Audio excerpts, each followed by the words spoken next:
Hello everyone, एक बार फिर से आप सभी का हमारे चैनल एनसीईआरटी विद सीमा पर स्वागत है। तो आज के इस सेशन में हम class 9th exercise 7.1 question number 2 करने वाले हैं। अगर आप हमारे चैनल पर नए हैं तो इस चैनल को ज़रूर सब्सक्राइब कर लें। इस पर आपको क्लास 6 to 9th आपके मिड टर्म एग्ज़ाम के लिए इम्पॉर्टेंट क्वेश्चंस मिलेंगे जिससे आप अच्छे ग्रेड्स ला सकें। अगर आपने चैप्टर 7 के कंसेप्ट वीडियो को नहीं देखा है तो उसे ज़रूर देख लें। आज हम क्वेश्चन नंबर 2 को डिस्कस करने वाले हैं। ये आप तभी आसानी से समझ पाएंगे जब आपने कॉन्सेप्ट वीडियो को देखी हो, तो इसे ज़रूर देख लीजिएगा। आपका क्वेश्चन नंबर 2 है, ABCD एक चतुर्भुज है जिसमें AD इक्वल्स टू BC दिया हुआ है और एंगल DAB इक्वल दिया गया है CBA के। तो क्या क्या आपको इक्वल दिया हुआ है? AD जो है, AD हमारी भुजा कहाँ पर है? AD साइड आपकी ये वाली है। ये किसके इक्वल दी गई है?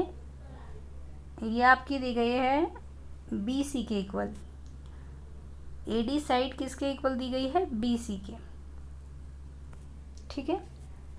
और जो एंगल DAB है, एंगल DAB यानी कि ये वाला एंगल DAB ये किसके इक्वल है? CBA के, इस वाले एंगल के इक्वल है।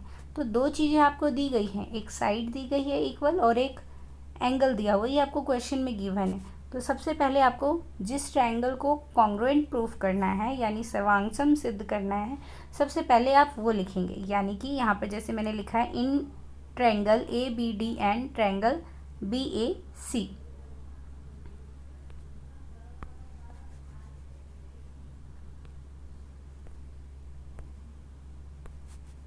In triangle ABD and BAC, इसमें आपको जो जो चीज़ें दी गई हैं पहले वो लिखिए। AD इक्वल्स टू BC आपको गिवन है क्वेश्चन में, तो हमने लिखा AD equals to BC।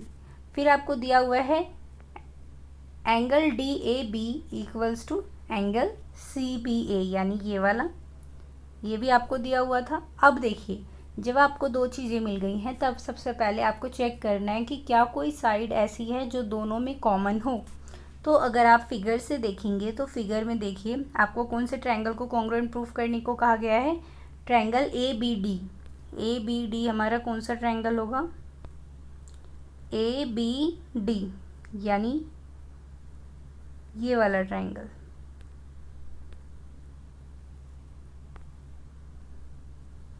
ABD किसके कॉन्ग्रुएंट प्रूफ करना है? BAC के, यानी कि ये वाला ट्रायंगल BAC।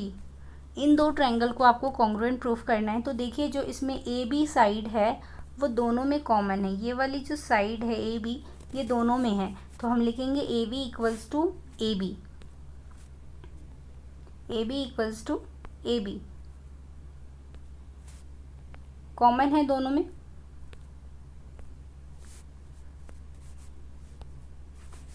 अगर आपको फिगर से समझ नहीं आ रहा है कि कॉमन साइड कौन सी है, तो आप जो कॉन्ग्रुएंट हमें प्रूफ करने के लिए दिया गया है उससे भी पता कर सकते हैं। कैसे पता कर सकते हैं? ये देखिए, जैसे यहाँ पर आपको ABD और BAC को प्रूफ करना है, ट्रायंगल ABD और ट्रायंगल BAC को आपको प्रूफ करना है, तो इसमें दोनों में कॉमन क्या दिख रहा है?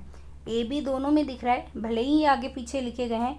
अगर आप किसी साइड को AB कहिए या फिर BA कहिए, दोनों का मतलब एक ही है। तो अगर आप फिगर से देख पा रहे हैं तो वहाँ से भी देख सकते हैं, नहीं तो आप सीधा क्वेश्चंस में से भी कॉमन साइड को निकाल सकते हैं। तो यहाँ पर कॉमन साइड क्या आई हमारी? AB equals to AB। अब हमें तीन चीज़ें मिल चुकी हैं। अब हमें देखना है कि इसमें कौन सा कॉन्ग्रुएंसी फॉर्मूला लगने वाला है। तो 5 मैंने आपको कॉन्ग्रुएंसी बताई हुई है, कौन कौन सी है? क्या आप बता सकते हैं कौन कौन सी है? तो 5 कॉन्ग्रुएंसी है आपकी। सबसे पहले याद रखेंगे आप SSS, दूसरा याद रखेंगे SAS, इसमें एंगल बीच में होगा। तीसरा ASA, इसमें साइड बीच में होगी। चौथा आप याद रखेंगे आस वर्ड से, याद रख सकते हैं हिंदी के आस वर्ड से। और पांचवा आपका है RHS। तो 5 आपकी कॉन्ग्रुएंसी होती हैं, तो आपको ये याद रखना है और आपको फिर देखना है कि इसमें कौन सा लगेगा। SSS कब लगता है? जब तीनों साइड्स बराबर हो। SAS कब लगता है? जब दो साइड्स बराबर हो और उसके बीच में एंगल हो। ASA कब लगता है? जब दो एंगल बराबर हो, उसके साइड जो है उसके बीच में हो, दोनों एंगल के बीच में जब साइड हो।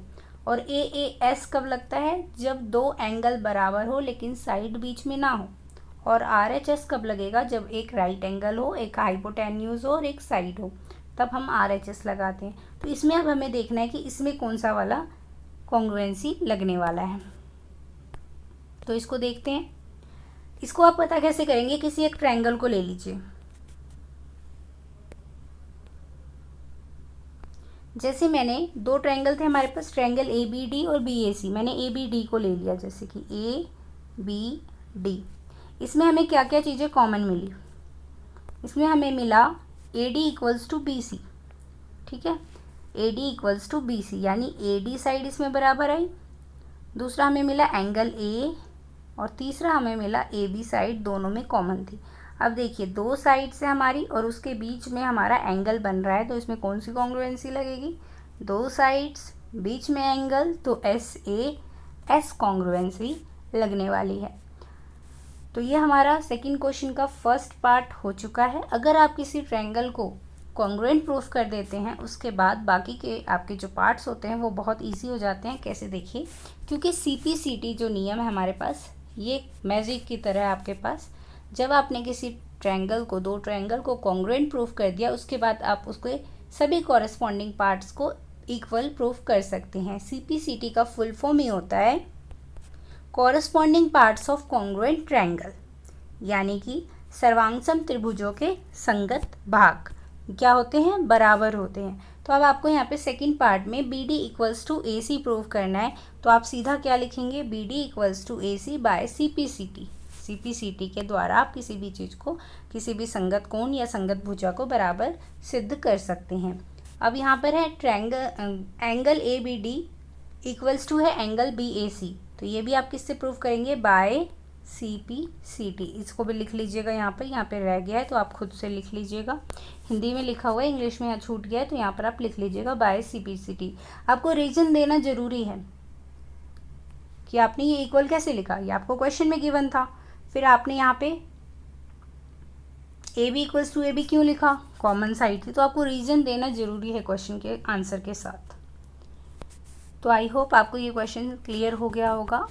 फर्स्ट और सेकंड क्वेश्चन हो चुके हैं। मिलते हैं थर्ड क्वेश्चन के साथ। अगर आपको कोई भी डाउट है तो आप कमेंट बॉक्स में पूछ सकते हैं, और कंसेप्ट वीडियो को ज़रूर देखिएगा, क्योंकि आपका जब तक कॉन्सेप्ट क्लियर नहीं होगा आप आसानी से नहीं कर पाएंगे।